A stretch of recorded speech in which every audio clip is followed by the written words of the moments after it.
Hello kaibigan, gusto mo bang tanggalin ang GCash account mo dito sa Lazada account mo? Today tuturo ko sa iyo kung paano mo ba maa-unlink yung GCash account mo sa Lazada wallet. So today, kailangan natin ng internet connection and maglalagin lang tayo sa ating Lazada account. Once na makapag-login ka na from home or from For You, pupunta lang tayo dito sa ating account. And dito nga sa account natin, scroll lang natin pataas para makita natin yung payment options. And bago tayo mag-proceed, huwag niyong kalimutan mag-like and subscribe. Thank you. Now, dito sa ating Lazada wallet, makikita natin dito na meron akong payment options dito na dalawa. Tap lang natin tong payment options para makita natin yung ating GCash number here. And under nga nitong digital wallet, makikita natin dito yung mga nakalink na account natin sa ating Lazada. And para matanggal natin yung ating GCash, tap lang natin yung arrow na nakatapat dito sa ating GCash.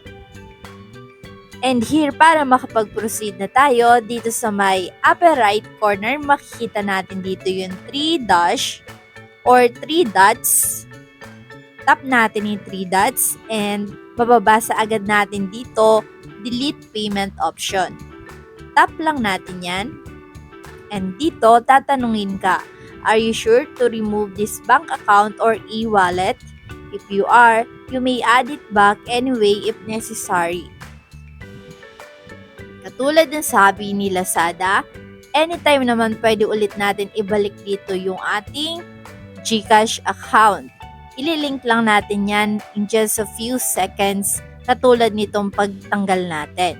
So now kapag decided ka na, itap na natin yung yes, delete. And that's it. Makikita nyo na agad dito na deleted na yung ating GCash account dito sa ating Lazada account. Now, pwede na natin itap yung return to payment options para makita natin kung ano pa ba yung meron tayo doon. And ganun lang din kapag gusto nyong tanggalin yung ibang payment options na meron kayo dito. And as you can see, wala na ditong nakalagay na number sa ating GCash dahil tinanggal na natin. And anytime, pwede natin ibalik yan. Alright, hanggang dito na lang ang ating tutorial for today. Pero kung meron kayong mga katanungan or suggestion, iwan nyo lang yan sa ating comment section. Thank you and see you around, kaibigan.